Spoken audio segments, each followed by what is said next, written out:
So, like I said, last time I introduced the French Revolution, and we talked about how you had these states that were very, very decentralized. A lot of life was very local. We talked about how these states were built up in the 17th century, that is the 1600s.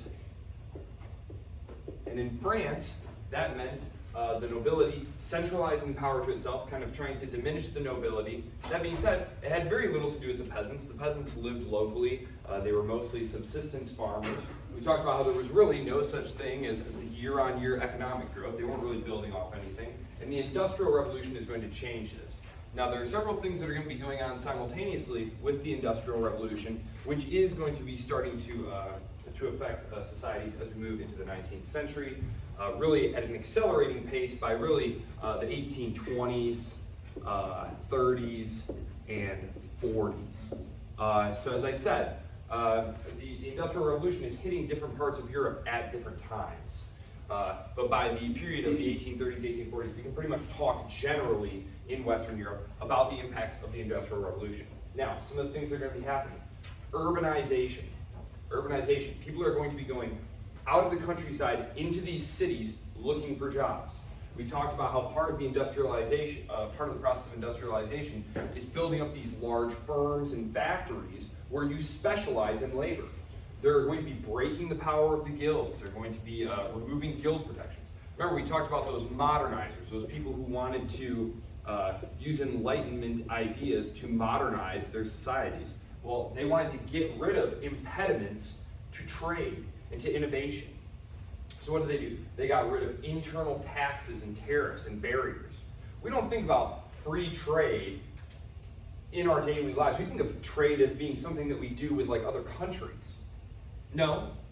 Yeah, right? Well, it is kind of weird, right? Because like Ohio was its own state and Michigan was its own state. But because of the way that the Union was put together, we just had free trade between those states. And when the German Empire is put together, the Second German Empire, the Second Reich, in the 1860s and 1870s, what's going to precede it is there's going to be a customs union, a free trade area between all the German states that preceded its political unification.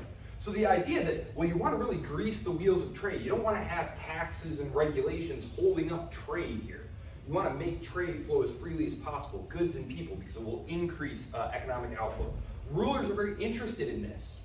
Even rulers like the king. The king is very interested in this because military power is a function of manpower, number one, but also of financial power, because you need the ability to buy large numbers of cannons and guns and uniforms and all these different things. Yes? Did a lot of the countries in Europe have like the customs units where they could trade without tax, or is it just Germany? Well, Germany doesn't do it until the 1840s and 1850s, right here. Really, the only country that is at all interested in free trade at this point is Great Britain. Now, Great Britain is very interested in this for a reason. It's because Great Britain is sitting on top of the world right about this time. They're really going to be sitting on top of the world after 1815. From 1815 to about 1890, Britain is undisputedly the top dog in everything, and especially economically. They are the workshop of the world. They have the comparative advantage in making virtually everything. So the British are going to be using their unrivaled military power, especially at sea, to kind of enforce global free trade, to make it happen. But other countries want free trade. So for example, the Second French Empire, spoiler alert, there will be a Second French Empire after this First French Empire that I'm going to introduce in a minute. It's actually Napoleon's nephew. So he takes power in France in the late 1840s, and one of his primary goals is to get free trade with Britain. He wants free trade with Britain because he recognizes, okay, temporarily, our local manufacturers are going to be at a disadvantage competing with these British manufacturers. But in the long term, it's going to decrease costs, up efficiency, product quality, increase economic output. And so he has to kind of do battle with these powerful local constituencies of French manufacturers who don't want the free trade. So, kind of similar to the same arguments that we have today. But no, increase in trade, and that's called liberalization, trade liberalization. When we talk about liberal, when we talk about liberalism, what we are talking about during this period is what today we call classical liberalism. Liberalism here was interested in freedom of speech, freedom of the press, the protection of private property, representative government for those who had property, and low taxes and freedom to trade. So that is what liberalism is all about here. And there was no question that the most liberal country at the time was Great Britain. It was also the most powerful. And so other countries who are observing what Britain is doing are saying, this is clearly the model that we want to follow. And we're going to talk about this idea of mimicking. Because when it comes to organizing your state and your military, a lot of the continental powers are going to turn to the French model. Not necessarily because they want to, but out of need for survival.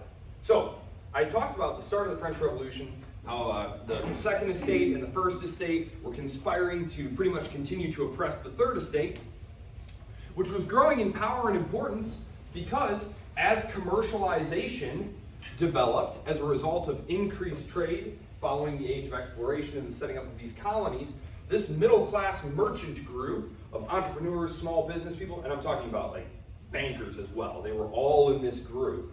They were the ones that the king wanted to squeeze for more taxes. They wanted representative government. There were a lot of liberal nobles who defected to them, a lot of liberal clergy who also defect to them.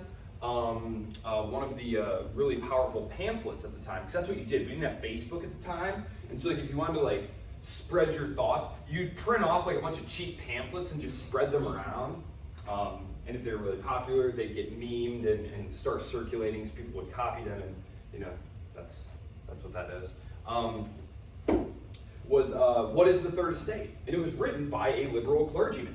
He said, what is the Third Estate? The Third Estate is everything, is what he argues. It's the heart and soul of the nation. It's what drives everything. And then you have this awful parasitic class that's just leeching off of them. So of course they deserve representation.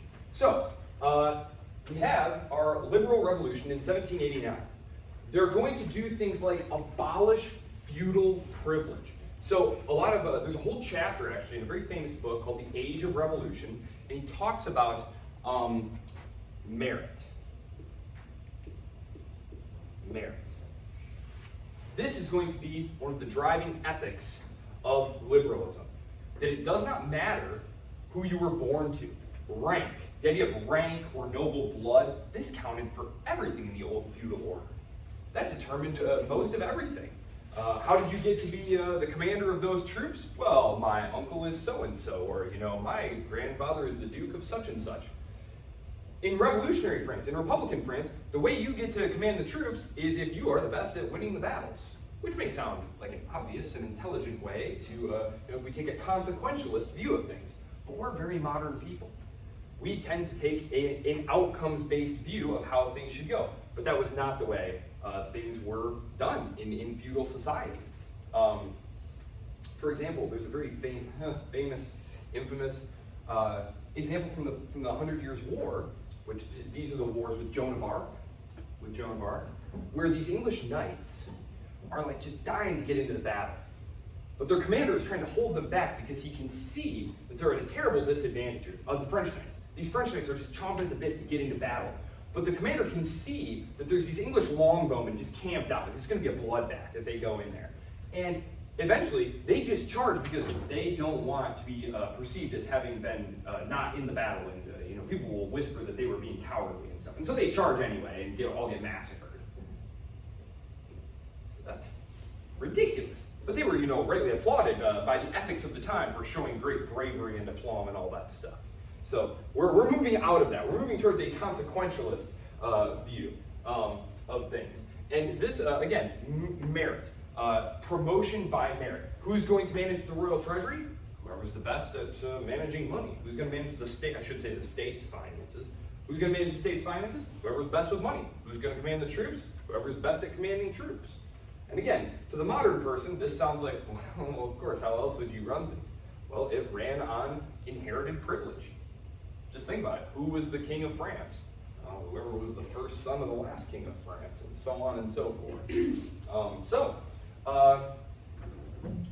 Again, this attempt at liberal revolution, the abolishing of all these privileges, this is not popular among who? Who is resistant to abolishing privilege? All the people who had the privileges, right? All the people who had the privileges. So we're going to call them the reactionaries.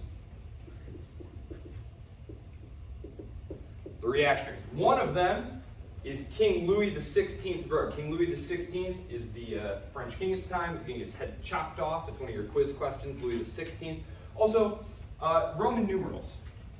X10, V5, I1. So if you have XV1, or I, XVI, that's 16. That's 16. And if you see it reversed like this and you have X1V, it means 14. I can't tell you why it is that way, because 13 is XII. So they always write these things with Roman numerals. You can Google it and it'll just show you like an illustration. But so Louis XVI is one who gets his head chopped off. His brother Charles, actually, who's going to, spoiler alert, eventually become French king himself, leads the reactionaries. The reactionaries are saying no reform, no liberalizing reform, no abolishing feudal privilege, none of that. Things should stay exactly the way they are because that is how God intended them to be. And so Louis XVI, who some people are just a little bit naturally indecisive, and that was definitely him, he's kind of waffling. He's waffling. He's going back and forth. He doesn't really know what to do. Because he doesn't know whether or not he should, side with the reactionaries, side with the reformers. So we have the reformers who at this point, the reformers at this early stage of the revolution are people like a Lafayette. Who's familiar with Lafayette? Lafayette, who from the American Revolution, right? These are the types of liberal nobles. They don't want to kill the king or get rid of the king. They just want him to be a constitutional monarch with rules governing what he can do. Rule of law, parliaments, representative government, where they vote the taxes, right? Now, again, this might sound very sensible, but again, Louis and his line were absolutists who ruled by divine right. For example, Charles, who we met during the English Revolution, he was given this same deal, but believed that by accepting this deal to save his own life and his rule, he would be violating God's will. That he would essentially be committing a grievous sin by doing this. And so it was a difficult decision for him, and he was waffling back and forth, and essentially the running of the government is not effective because you have people working actively against it, including the king at times, and you have reformers who are trying to do a very controlled revolution here. Because in the 19th century, we're going to talk about two types of revolution. Revolution 1, political revolution. Political revolution. We want representative government. We want constitutions. We want limits on what the monarchs can do. Political revolution. This is what the upper middle class and liberal nobility want. There's a second kind of revolution that none of those people who want political revolution want, and this is social revolution. They do not want to see, because society is highly unequal, right? There's many subsistence peasants, many poor workers in the cities. They want basically what we would call today redistribution. They want to take the wealth from the people who have it and redistribute it down there to those who don't have it. This is social revolution, the elimination of distinction, the redistribution of wealth. So the people who want political revolution, like these liberal reformers, do not want social revolution. So they're basically caught between two opposing forces here. You've got, on the one hand, I'll use right and left.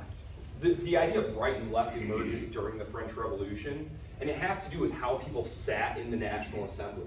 The National Assembly was this hall, and there were bleachers on either side. And if you sat on the right or the left, that's just how it worked out. but that's where we get our expressions right and left from. The people on the left were like the really radical, like social revolutionaries. The ones on the right were far less social revolutionary, more into political reform.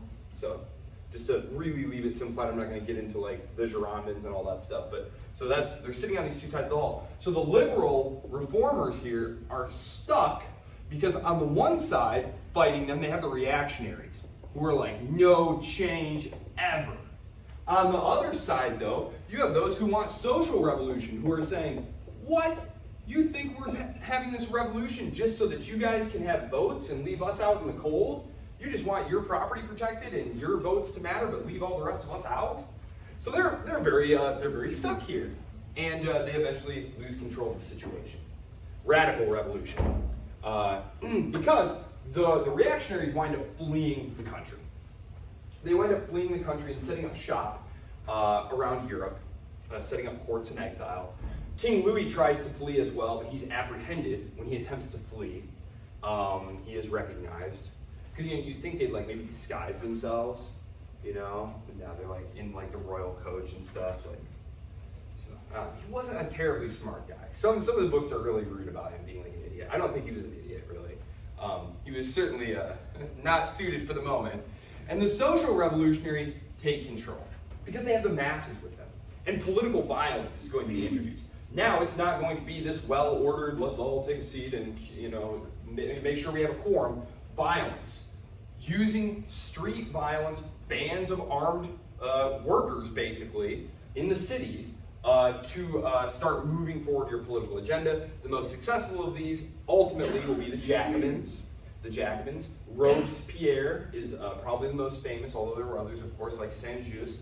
And this is when the guillotine is going to come out. And we have the 1793, the radical revolution, the social revolution, the quote-unquote bad revolution, where everybody starts getting their heads chopped off, right?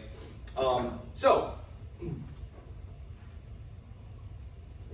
they're going to start reorganizing the state because France is going to wind up in a war with all of its neighboring monarchies.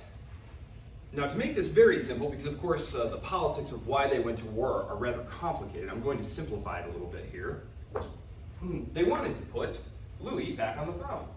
You have all these radical revolutionaries running around France, the most powerful, most important, most centrally located country on the continent, and they're running around chopping monarchs' head off, confiscating church lands and royal properties. This doesn't set a very good example for your own peasants, does it? Probably not, right? We need to put this thing back in the box. And so France winds up at war with all of its neighbors, okay? And what they do during the war is they start organizing things rationally. They start administering things centrally from Paris. They start sending people out, their own people, attendants, to all the different provinces, spreading all the decrees, eventually setting up things like schools and all these different things. Because remember, the thing that we call French was really not spoken in large parts of France. So they're going to start standardizing things, standardizing the language, standardizing local administration, meaning that no matter where you go in France, in these provinces, everything is going to be the same. Everything's going to be the same. From the languages, to the weights and measures, to the commercial code, to the taxes, everything's going to be the same, and it's all going to be directed to you from Paris. This is important because it's starting to knit together this idea of the nation. That you are not a Breton, you are not a Gascon, you are not a Parisian, we are all French. And that what we are fighting for against all of these other powers is your stuff.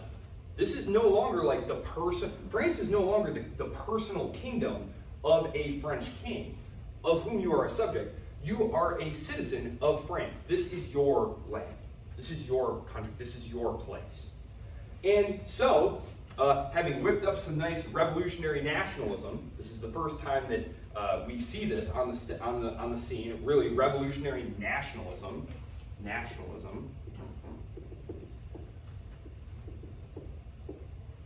They then arm up the population.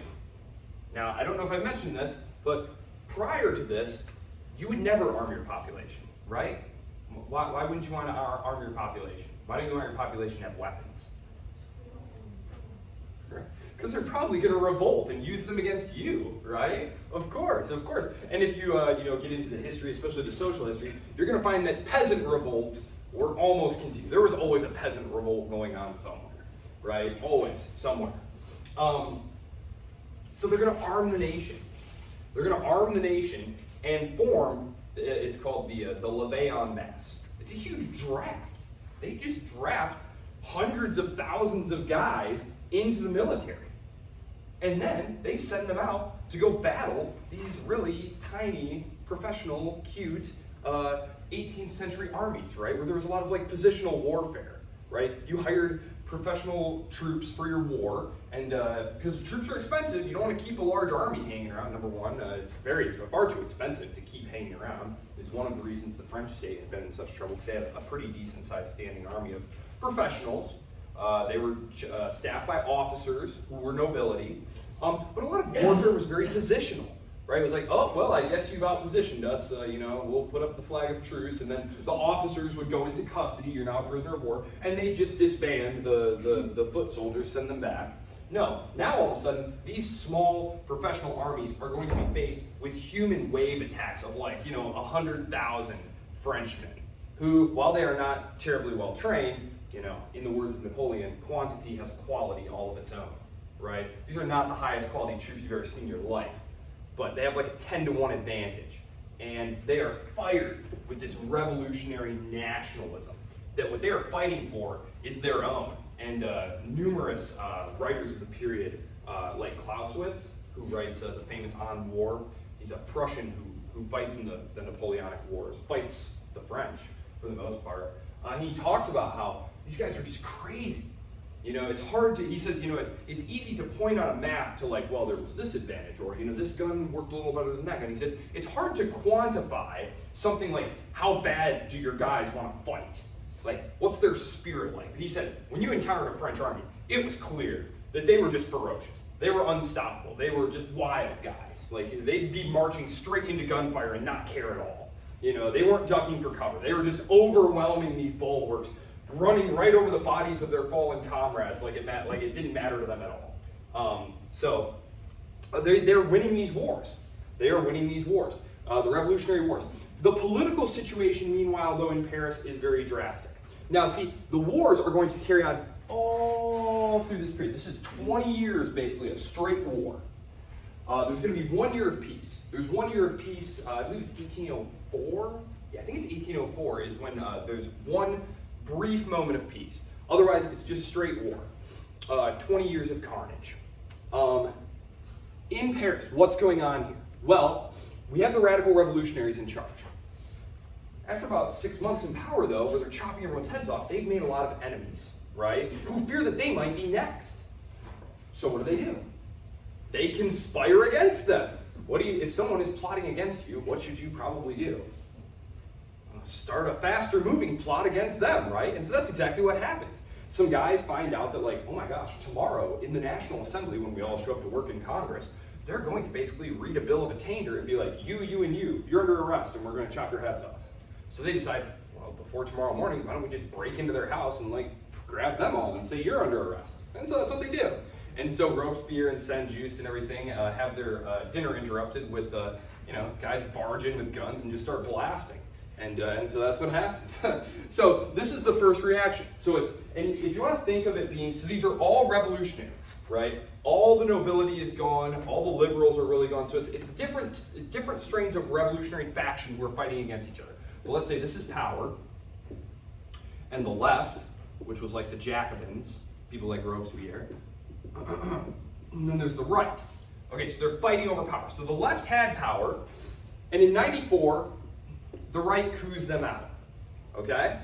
Then there's a coup, attempted coup by the left, which is put down by a faction of the right, and so on and so forth. And this is what happens over the course of the next few years. There's what's called the Directory government. This is essentially the remainder of this faction that had taken out the Jacobins. So they stopped chopping people's heads off and stuff. They're just trying to run the government. But there's all sorts of problems. For one thing, there's hyperinflation. they're trying to pay for this war, and well, believe it or not, all the banks around Europe don't want to lend them money. So what do? What's the obvious thing?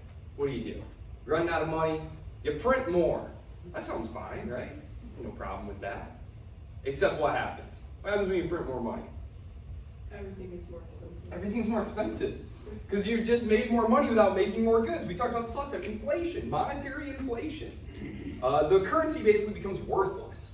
And so there's peasant agitation, and the workers are out in the streets, and it's not a good situation. Ultimately, what is decided is that they need to bring in someone to just restore order. Look, this whole Republican government thing is kind of chaotic. Things aren't going terribly well. There's hyperinflation at home. There's rioting in the streets. We have enemies all over the place on the continent. There's wars going on everywhere. We just need a strong ruler. And so they grab the first available best general they can find. It's a guy named Napoleon. And in the history of dictators, in the history of military dictators, you can do and have done much worse than Napoleon Bonaparte. Because Napoleon happens to be, number one, pretty fabulous general. Number two, he happens to be a very excellent administrator who is very interested in making the kind of enlightened reforms that King Louis XVI might have made had he been maybe a better politician, a stronger politician.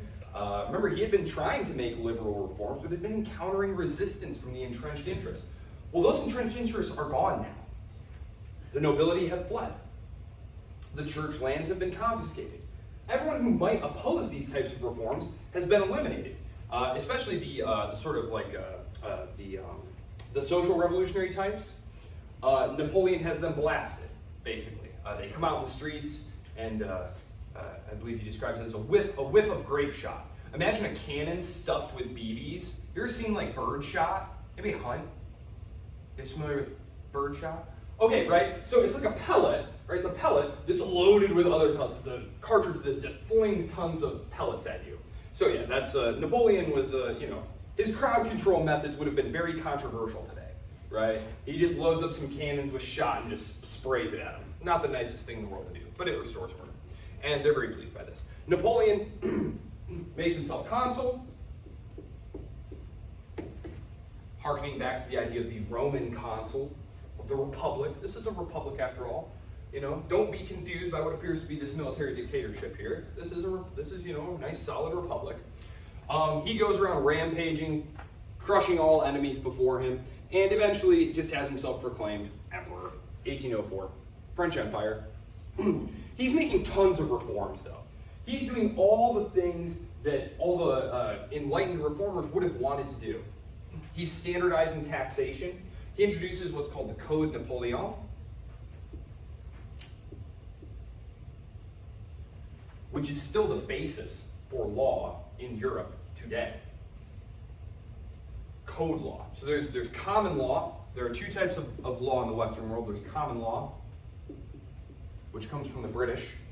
And then there's code law, which comes from the French, and specifically Napoleon. Basically, now there is going to be a uniform set of laws that apply to everyone, with no exceptions. There is rule of law, and you don't need to guess what the rule of law is, and you don't have to worry about there being some kind of judicial ruling, some sort of loophole or something you don't know about, because it's all printed right here. Anyone can read it, available to you. So he liberalizes trade within the empire, because of course, France is conquering all of its neighbors. This is not terribly popular for its neighbors because part of the way that Napoleon pays for all of this war is by, let me ask you a question. If you are, let's see if we have any future politicians in the room. If you are a Democrat, who do you want to tax? Ideally, in a perfect world, who do you want to tax? The rich. Republicans. You only want to tax Republicans. And if you're a Republican and you need to raise some money, who do you ideally want to tax?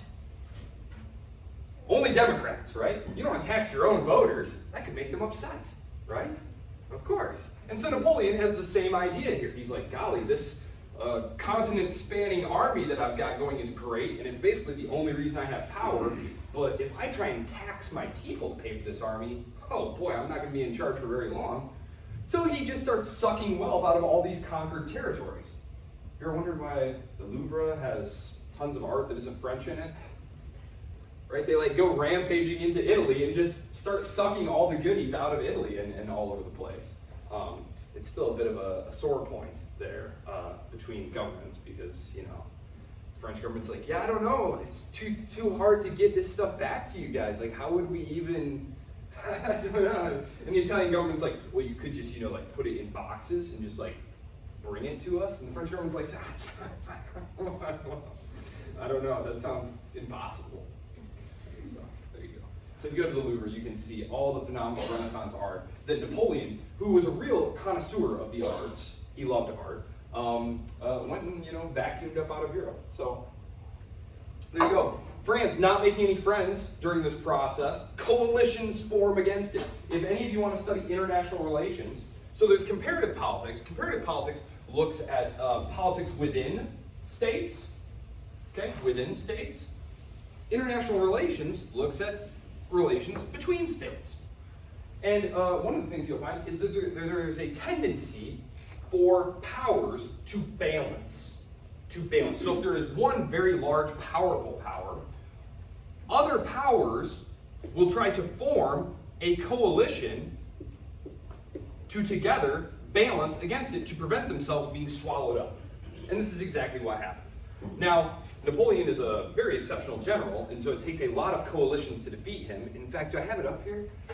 I think it's the War of the Seventh Coalition that finally defeats him. Basically, it took a while. Because again, you have these antique states, these feudal states, who are trying to compete with a hyper-centralized modern French state with a modern army.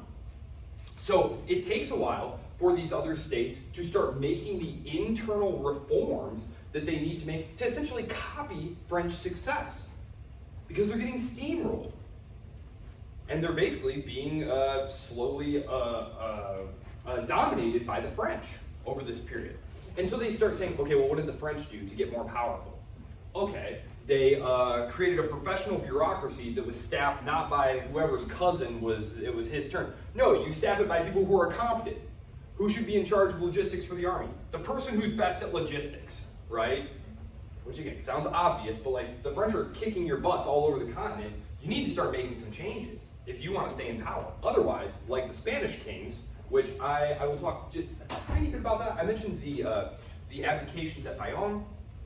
This is when essentially Napoleon forces the Spanish kings off the throne. And this, I'm not going to get too much into this today, but this is what's going to provide the impetus for all of the Latin American and South American revolutions for independence. Because all of a sudden, there's no legitimate authority in Spain, right? Napoleon is saying, all right, I am now in charge, and this is my brother, Joe. He's going to be the new king of Spain. Is that all right, everybody? Now, if you live right next to Madrid, you don't really have a whole lot you can do about that. But if you're all the way in South America, what's he going to do, right? The British Navy is preventing him from leaving. So, they decide that they're just going to be in charge now. We'll talk about the Latin American movements for independence in the next lecture when I kind of bring all this into the global perspective, because the Napoleonic Wars truly are global in their impact. But in terms of Europe, which it's Europe during this period that is really the engine of all changes that we're going to see happening. This is where the Industrial Revolution is happening. This is where nationalism and the formation of nation states is happening. We think of nation states as being very obvious. Like, well, look, there's this whole world of nation states. Obviously, how else could it be? But throughout all of human history, there were not nation states. There were not nation states until really the late 18th century, early 19th century, and they were in Europe, and then they spread around the world elsewhere, in large part due to colonization and imperialism, which will reach its apogee later in the 19th century. So, you have all of these other powers who are making the sorts of internal reforms that you need to make to have a more effective military. They're rationalizing their taxes. They're taxing, where the money is, where the wealth is. They're not just trying to squeeze the peasantry. They're promoting people based on merit. They're arming up larger and larger armies and saying, listen, we're being dominated by the French. And it's easier this way too, because think about it. If I'm the noble and you're all the peasants, if I give you all guns and say, look, we need to defend this area here, it's going to be hard for me to tell you a story that doesn't wind up kind of creating a divide between us, right? But when there's a bunch of foreigners occupying our land and taking all of our stuff and killing your friends and doing other stuff that I won't mention, it's easier to tell a story that says, hey, we need to fight these guys, right? So it's a great unifying force. Nothing builds nationalism faster than a common enemy, right? We tend to define ourselves in opposition to someone else. This is why nationalism hadn't really existed, because your life was local. Everyone lived in the same little village, and you weren't really connected to the outside world, and everyone lived in the same village, and you never really left. For generations, you lived there. Your whole family tree could be traced right back there. You could go to the local church and find the baptism records going back forever. All of a sudden, you have this mashing together of peoples, in cities, in armies, and all of a sudden they're being challenged really, who are you?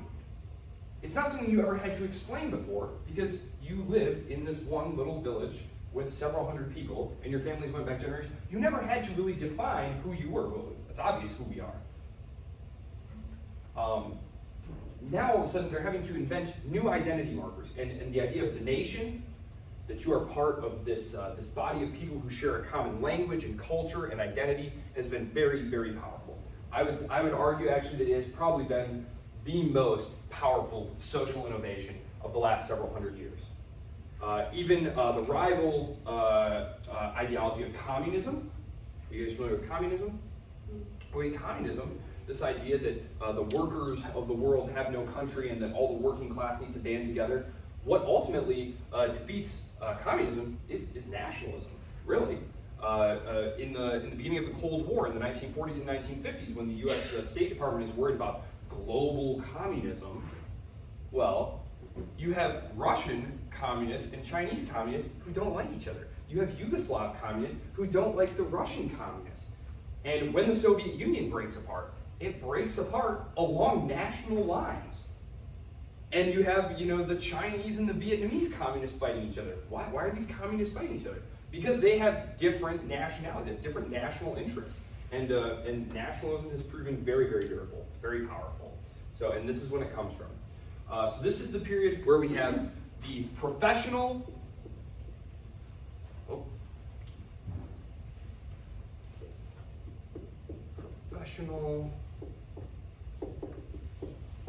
bureaucratic state. Bureaucratic national state. The professional bureaucratic national state. This is what's being invented right here at the end of the 18th century and the beginning of the 19th century. States are going to be increasingly based on the rule of law. There's going to be very strong protections for private property.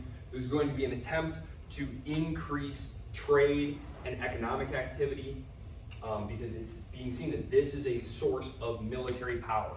This is a source of military power, and you need to have this. Your bureaucracy, your military, this needs to be staffed by competent professional people based on merit. Examinations for entrance, civil service exams. Again, we think of this as like being very obvious today, but this is when these things are invented. The French civil service exam. Napoleon creates that and says, hey, you want a job? Great, pass this test. And that was it. And so he creates a new nobility. He creates a new nobility for the French Empire, but it's a nobility based on merit. What have you done to serve the state? Oh, you were a great general and won a bunch of battles. Now you're a noble. Oh, you were a great bureaucrat who saved the state tons of money. You're a noble. He even tells the nobility in exile, he says, hey, you guys can come back, but you're not going to have your old lands back. You're going to have to buy them back, and you're going to have to agree to abide by the Code Napoleon. You're going to have to abide by the new hierarchy based on merit, and some of them do. Some of them do come back. So that's another question too. Is Napoleon does allow the nobility to come back? It's just conditional. It's just on condition. You are going to be a part of the new French Empire, and the new French Empire is a progressive force. So when we talk about things like progressivism, this was an ideology based on the Enlightenment, and this was the idea that by using, human reason, you could control your environment in a way that would build better and better lives for your people and for yourselves. And again, this is something you could see happening. Remember, we had this economic growth. It was like this, right? This is the period when it starts to climb, and it starts to climb exponentially. And you can see them harnessing the power of the environment, harnessing the power of the collective masses of people in ways that are doing incredible things. Within 50 years, they're going to literally make the Suez Canal, right? That massive canal the ships pass. They're literally going to be just dominating the environment in this way, using human reason. These are the coalitions here. So I'm just going to briefly explain here. So you have the French Empire. This is Napoleon's. He is ultimately defeated. The Bourbons get brought back. The Bourbons get brought back. And it's Louis the 18th, because poor Louis the 17th, the son of Louis the 16th, he dies during the Revolution, basically of just neglect. His family is executed, but he gets given to these ordinary shopkeeper people, and they're like, okay, you need to raise him to be a good, hard-working Republican, and he winds up dying of neglect, basically. So when the Bourbons come back, it is the brother of the former king. So Louis the 16th was the king during the Revolution. His son Louis the 17th also dies, sadly, during the Revolution. So when the Bourbons come back, after Napoleon has been defeated by a combination of the Russians and the Austrians and the Prussians and the British, after they finally defeated them, they bring the Bourbons back.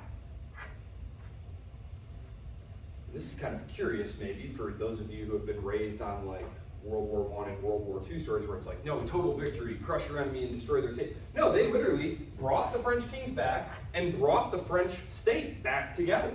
And we're like, okay, we want you back in the balance of power. We want you as a functioning member of the European balance of power here.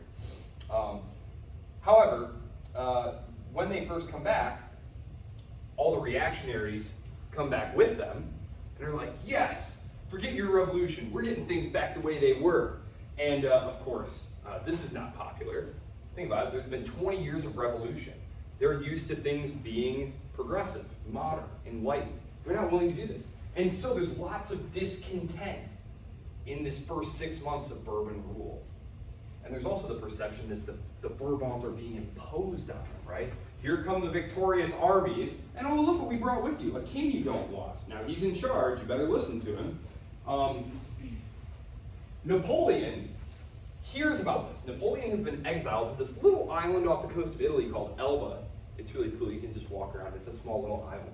He gets word that, oh man, the Bourbons are really unpopular, and oh, if only your Imperial Majesty would come back, we'd all just love to help you, kick these guys out. Napoleon escapes the island, comes back, they send an army to stop him because it's like, he's got 20 dudes with him, and the army gets there and they're like, oh, we love you, Napoleon, please take us back. And all of a sudden, the Bourbons and everybody have to flee Paris because all the armies they've sent to stop Napoleon have defected over to his side, and the war is back on. And so there's what's called the 100 Days, the 100 Days campaign. And Napoleon is finally defeated at the Battle of Waterloo. The Allies have remobilized. The Prussians arrive just in the nick of time.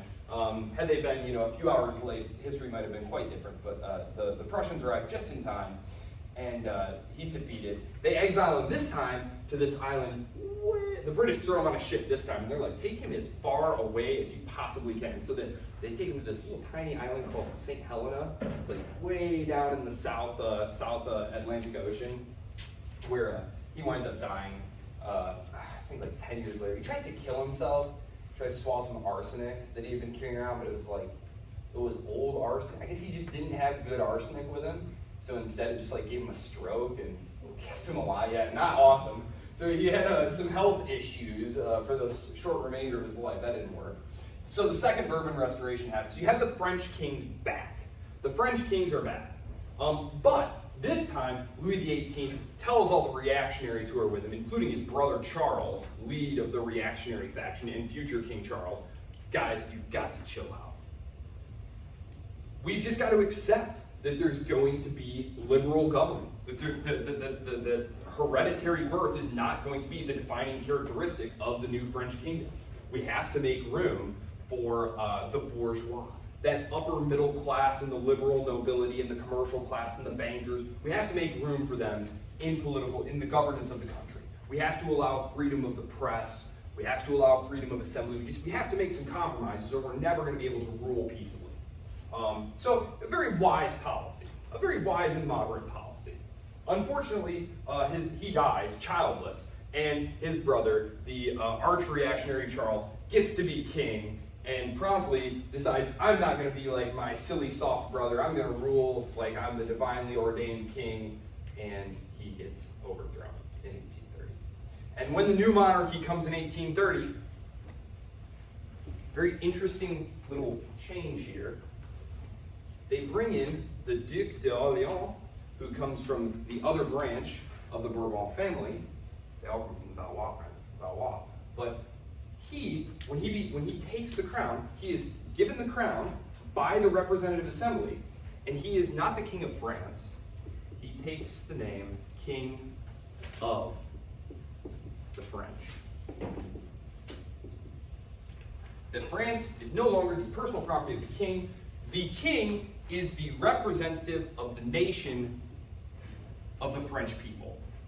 It may not sound like much, but it was a change of wording that they fought bitterly over, and he ultimately agrees to rule as a constitutional monarch. So I'm going to keep going with France a little bit more here, because then I'm going to ditch France. France is like the engine of early 19th century progress. The French Revolution just drives everything else forward.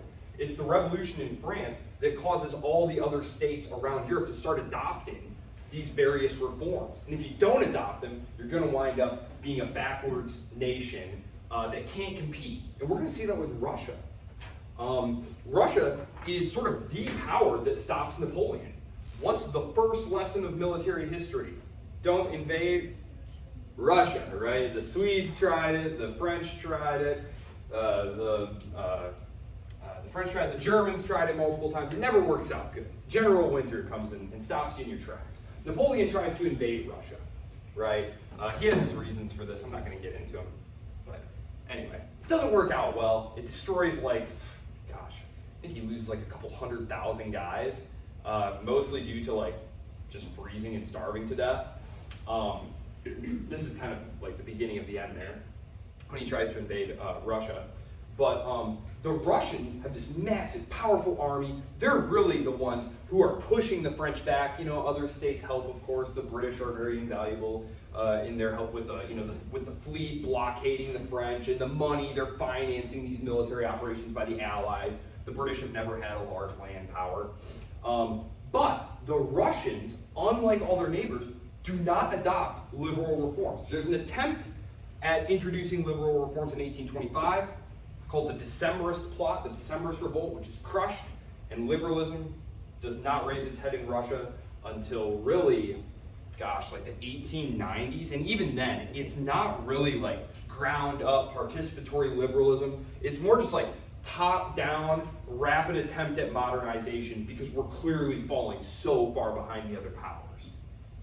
Because if you don't have secure property, for example, let's talk about property. If your property is not secure, are you going to be more or less likely to make improvements to it? It's very obvious, right?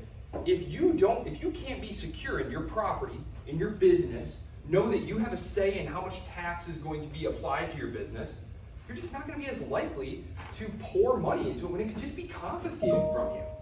And this is the issue in Russia, part of the issue in Russia. There's also the fact that serfdom will remain in Russia until 1861. Serfdom's been abolished in the rest of Western Europe for centuries by this point. Russia is just very, very hopelessly backward, and it's going to start to tell.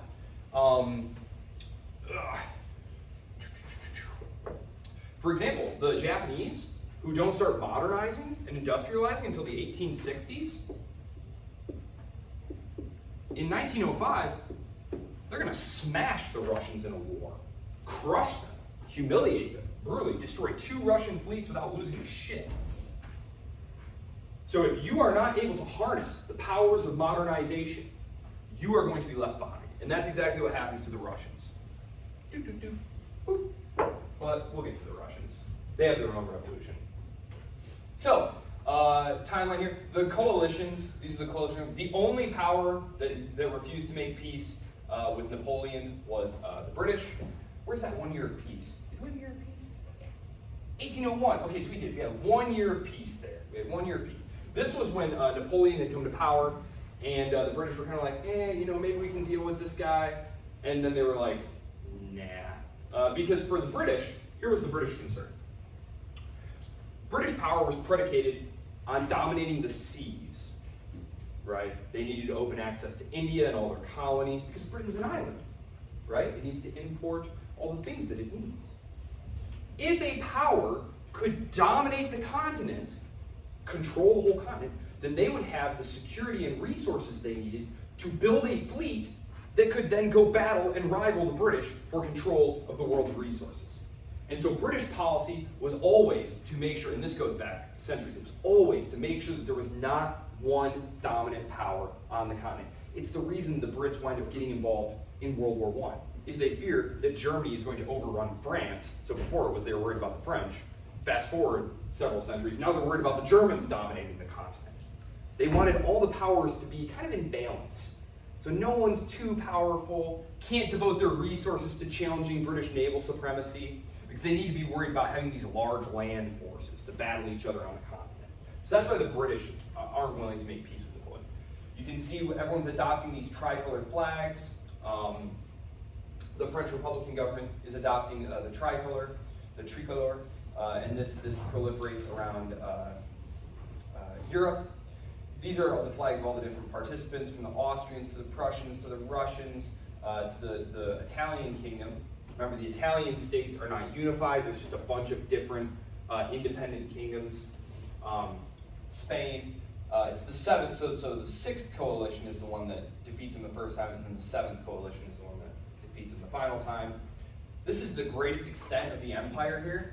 So you have the empire of France right here. Then you have states that were directly under Napoleon's control. So what he'd do is he'd conquer you, right? And then he would put a loyalist in charge, usually a member of his family, which, kind of the irony there, right? Everyone else had to earn their stuff by promotion, except at the very top, I'm going to go ahead and just put a blood relative in charge. That's okay. Don't mind this new hereditary monarchy I'm setting up here. And then he's reorganizing these kingdoms, taking away the local privileges, trying to impose the Code Napoleon, rule of law. These were states that were forced to ally with Napoleon, be my friend or else type of deal. You know what I mean? So the Kingdom of Prussia, this is the kingdom that will ultimately unify Germany, Prussia. As you can see, you're like, well, wait, that doesn't look quite right. It's true. There's some land swapping that goes on, because of course part of this is Poland today. Poland is destroyed. Is anyone here Polish? Polish? Yeah. Poland is destroyed during this time. The partitions of Poland occur during these wars. It wasn't actually Napoleon who did it. You can blame Napoleon for a lot of things, but not the partitions. Poland is destroyed during this time. So you have these states that are allied against Napoleon. And then you have the states that were always against Napoleon. Portugal. Part of this is geography. Spain is wildly mountainous. It's just very difficult to move around there. And also, the English, the British, were helping the Portuguese defend themselves. This was kind of their toehold here. And then the Russians. Napoleon really wanted to be friends with the Russians. It just didn't really work out. Yeah. And then obviously the kingdoms of Sardinia and Sicily, these were independent because they were protected by water, and the British Navy was dominating these areas. The Battle of Trafalgar, that's where Admiral Nelson destroys the French fleet for the second time. He had destroyed Napoleon's fleet earlier near Egypt. And then the British would do all sorts of fun things, like they'd like smuggle weapons to rebels, in these areas. And so, one day you wake up and there'd just be like, if you were the French administrator, you wake up one morning, there's just like tons of angry armed people outside. And it's like, oh man, not again. So there are all sorts of uprisings in these places. So very difficult to hold on to it. It's why you want the consent of the governed, right? You want legitimacy. You don't want to always be having to put forth military resources to put these people down. This happens in Spain. Napoleon, quote unquote, controls Spain, but this is a little bit misleading because there was literally guerrilla warfare the entire time. The literature calls it the bleeding ulcer. No matter how many troops Napoleon poured into Spain, he just could not pacify Spain. And it's just this constant drain of resources. The French Revolution, I said the French Revolution is like the engine of history, right? It creates this world of professionalized, bureaucratized nation states. And Zhou Enlai, the Chinese premier, when Richard Nixon went to China to visit Mao, Zhou Enlai was the premier. So there's like the head of the Communist Party, which at the time was Mao Zedong, and then you have the head of like the state apparatus, the premier, who runs sort of the bureaucracy. That was Zhou Enlai, and he said they're just kind of chit-chatting and asked him, educated guy, the French Revolution, what do you make of that? And Zhou Enlai says, too early to tell. Too early to tell. This experiment of nation states is, only a couple hundred years old, which to the Chinese, that seems like, a little early to start making an assessment there. So that is the French Revolution. I'm actually going to turn this off because I'm going to write a couple things on the board here, and I write very big, so maybe, yeah, there we go. With my remaining time here. So, heading into the 19th century. When I talk about the 19th century, remember, I'm basically taking 1789 as my starting point, and going to 1914. So this is what we're talking about in the 19th century. So like Hobsbawm, I tend to think of it as the long 19th century, that there is a set of processes that start here, of political, economic, and social revolutions that are going to take place and that are going to culminate in the disaster, the true disaster of World War I. Out of World War I, we get world communism. Yay. And we get fascism. Yay. Right? And what was it over? A little bit of territory here, a little bit of territory there. Just the silliest war. I feel like that's why professors like to talk about like World War II, because it's just like a very easy story to tell, right? Whereas when you try and explain the causes of World War I, you're like, well, let me tell you this story of 6 dozen things and how all of these kind of sort of fit together and push on each other. It was a structural problem. It was a structural problem because over the course of the 19th century, you have rapid economic growth.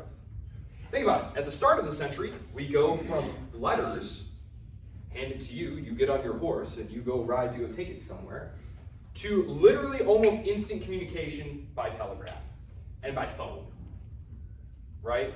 In 100 years, we go from horse guy riding around carrying letters, maybe he got there, maybe he didn't, to calling people on the telephone. This is an incredible transformation. We go from horses to tanks, literal tanks, like driving around in your tank, okay? It's incredible. We go from monarchies, feudal monarchies, to social democratic countries with universal suffrage and welfare states. It's just an absolutely mind-blowing amount of changes to have happened in a little over 100 years, right? Give or take, something like 125 years here, basically. And again, I think it's helpful to tell it as a story that starts as just kind of one story, telling the 19th century as one story. That basically we had all these different regional narratives that are going to hook together. When we get together, not next week, unfortunately, the spring break, which fortunately, I mean, you guys deserve a break. You guys deserve a break. And I actually have like a billion things to do, unfortunately. But when we meet the week after that, we're going to pan out. We're going to go global. We're going to go global. We're going to pick back up in China and India and all these different places. Because all these storylines that were regional are going to start intersecting. Because the Europeans had a brief period here of totally of total domination here. They have just applied and harnessed all of the different forces of modernity, of modernization, of social organization, of military organization, of technology, of commerce. And they are going to go and dominate the rest of the globe in a way that has never happened. That has never happened. And again, that's one of the reasons I talk about just kind of the silliness of World War I, because when they go to war, part of it is over territories, over minor territorial adjustments. These people are all related. These people are all related. We're going to see they're all basically grandchildren of Queen Victoria. There's this very famous picture of a Christmas party a couple of years before the war that took place, where they're like all there together, and it's like a family portrait, and it's like, those are all the people who are going to lead their countries into World War I. So yes, there are going to be massive democratic changes, but in most cases, except for the French will be a republic when they go into World War I. It will be the French Third Republic. The Third Republic. We're in the Fifth Republic now. We're in the Fifth Republic. Lots of revolution in France. France loves revolution. It's going to be crowned heads of Europe, but they're going to be very limited parliamentary type monarchs. Much more like the British monarch, who had no, quote, efficient role. There's basically going to be a separation as this goes on here. There's going to be dignified role and efficient role. Dignified means you're the head of state. You welcome ambassadors, you cut the ribbon on the opening ceremony, you crack the bottle on the ship to christen it. But in terms of actual governing, you don't actually do any of that. The prime minister does that, or the premier does that, or the chancellor does that. So the king or queen is a figurehead, a unifying figurehead, a symbol of the nation, but they have no actual real power by the time that we're talking about here. So again, this is a huge transformation. We go from 1789, where the decisions about taxes and war and all of that is basically made by the crowned head, to 1914, where it's a parliamentary decision, a bureaucratic decision. It's really hardly the decision of the leadership there. The one exception there being in Russia. But in Russia, we're going to see that he is under Tsar Nicholas II. He is going to be under intense pressure, because the Russians have not been engaging in the types of liberal, modernizing reforms that can really give your country such a huge boost.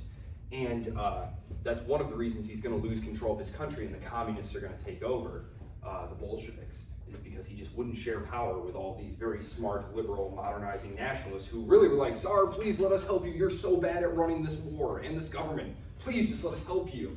He's like, no, God chose me. Yeah, he really was just kind of priggish and silly. But again, you have these people who were raised in this mentality where, like, literally to not do this, to shirk this duty, would be to violate God's will. So again, it's very hard to get inside that mindset here, but you have to think of someone being inculcated in these values from their earliest memories. And most of them did have that very rigorous education that really pounded that into their head. Certainly Tsar Nicholas II did. And he had also seen his father or grandfather, I can't remember, get his legs blown off by a bomb. I forget if it was his father or his grandfather, but it was the one who had emancipated the serfs. I think it was his grandfather. There was a lot of social revolution in Russia, and he was very afraid of that, rightly so. But okay, so political change. So the political changes that we're going to see here, these are small L. Well, I guess I should use a small L. Small L. Boop, boop, boop, boop, boop.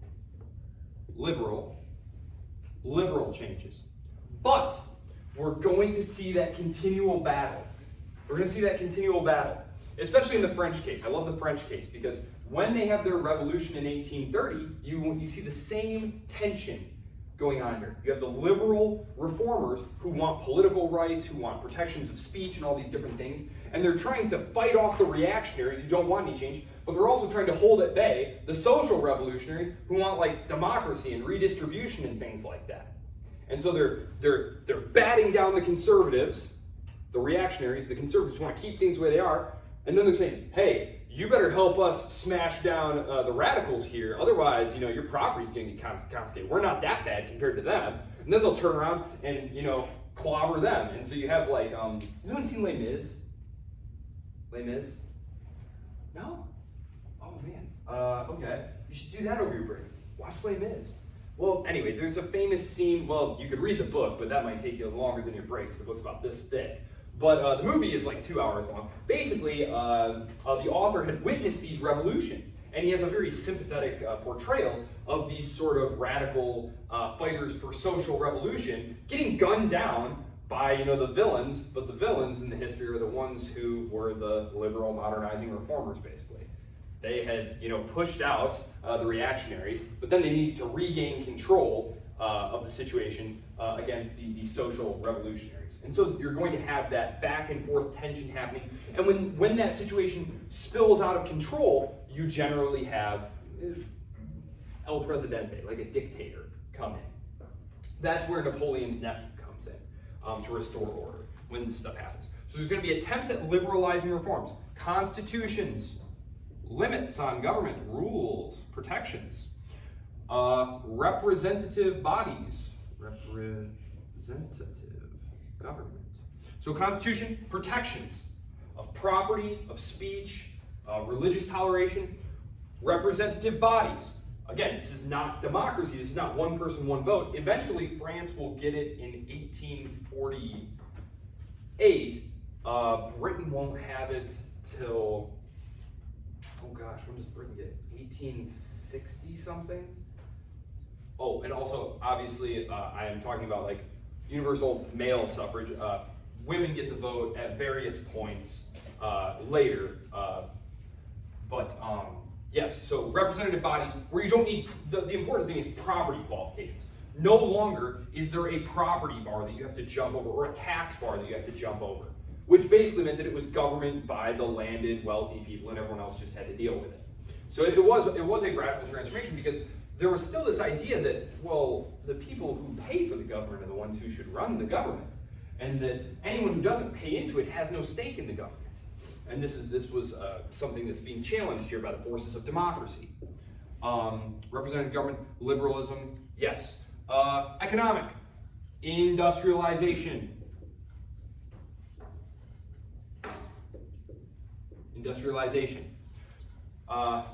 Mechanization, the reorganization of factories and society to take advantage of these opportunities. This leads to more urbanization.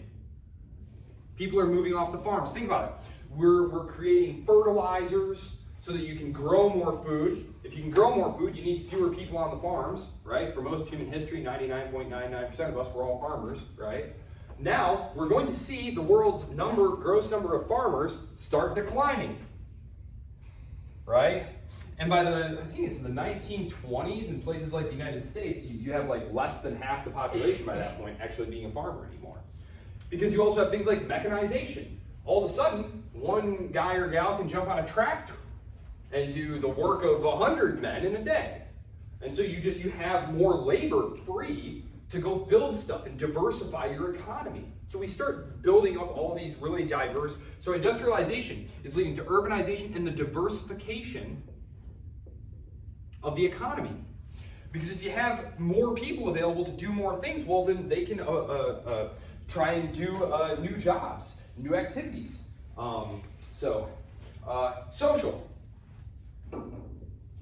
Social changes. The building of peoples, of subjects into nations, right? No longer are there going to be these distinctions of rank based on birth. No longer are we going to be really concerned with regional differences and regional dialects. The state, as it's making, as we're making these nation state making,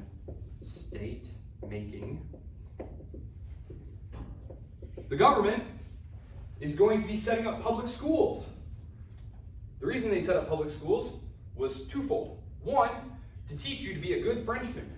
And good Frenchmen believe these things and speak in this way and know this about our history. Second reason was, in order to people the industrial economy, you needed literate, numerate people.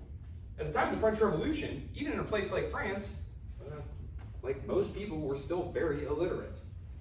And that's a problem if you want to run an industrial economy. You need people who can count, people who can read directions, who can write directions, who can follow, who can do these things. Again, we kind of think of this as being like very obvious, but it's one of the reasons that the German states, there's several reasons, geography, history, but one of the reasons that the German states are so successful is because the North German states were very Protestant. And what does Protestantism encourage? Really mandate. What do you have to be able to do as a Protestant? Read the Bible, right?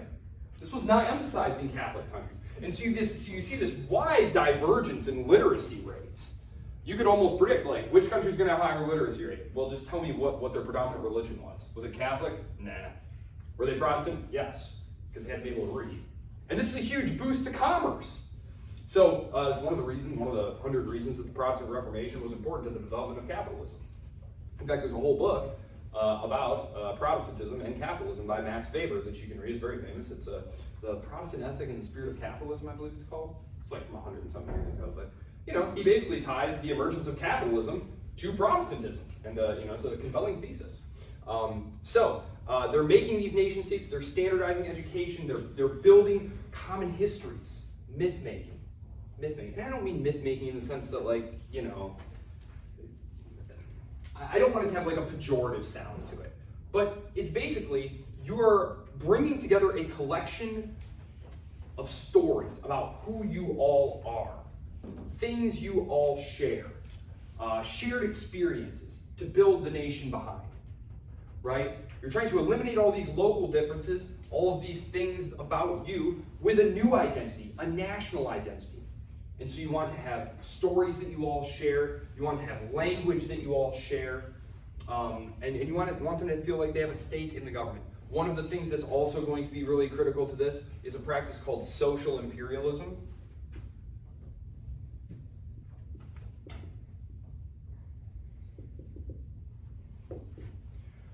That is, during the 19th century, there was going to be this huge scramble for colonies, and you would have like Empire Day. And it was where you all came out and celebrated the glorious empire that your country had built and that you were a part of. And you took great pride in this fact. And in your classroom, there'd be a map up on the wall that showed all of your country's territory. And when you conquered another territory, there'd be huge parties and celebrations in the street, right? And it was something that was like a shared experience. The government, very actively, it wasn't always economic. In fact, when it came to conquering parts of Africa, it actually cost far more money than they ever got out of it, especially the British and the Germans. Like, they were basically just conquering these places in the name of state building, in the name of nation building, trying to, and again, that's why it's called social imperialism. Its primary role was not economic. Some places were economically useful to have and to control and suck resources out of. But remember, 1492 is when this process started, this process of exploration and colonization. Now, we're talking about 350 years later, right? The scramble really heats up in the 1850s, going towards World War I, which is where it really culminates. World War I, at the end of World War I, the British Empire will be at its greatest territorial extent, largest empire the world's ever seen, or will see. All the really economically desirable places to go grab and pirate are gone. They've been gone for a long time. So instead, what you're doing is just gobbling up these pieces of territory to be able to say, we, the German people, are building a great empire to spread German nationalism around the world, and the German spirit will reinvigorate the world and be one of the great races. And that's how they talked. And it was a part of something that just made the nation feel together. So this is what we're going to be talking about next week. 2 weeks from now. The first one that I'm going to do is I'm going to give you a picture of what's going on in the rest of the world. I told you I'm not going to make this a Eurocentric class, but that at some point it was going to become Eurocentric simply because Europe is driving the ship during the 19th century. Even the United States, which we all know now is the most powerful, important country that's ever existed, everything revolves around America. We're nothing at this point. We're just this little backwater during the Napoleonic Wars, right? Thomas Jefferson's like, hey, stop impressing our citizens. And the British are like, no. He's like, what? All right, we're nothing at this point. We're going to be something. It's really fun to read the literature because America's just kind of like, whatever, forget that. And then like the 1850s and 1860s start creeping around and America's getting like bigger and more powerful. And you start hearing people talk about, the menace of the Americans, the American peril. That like we're some kind of like swelling colossus over there, and that like we better watch out for them. They're on the make. We're on the up, you know. And by the time the 1880s roll around, the British try and mess around in like Guyana or something like that. And the U.S. administration is like, we are practically sovereign on this continent. And the British are like, oh man, this stinks. But anyway, I will see you all week after next. Have a wonderful spring break. The quiz for the French Revolution is already open and available to you. It's only on the French Revolution. If you need anything over the break, please feel free to email me. I will be tied to my computer, figuratively, not literally. But so I will be very available to answer any questions, comments, or concerns you may have.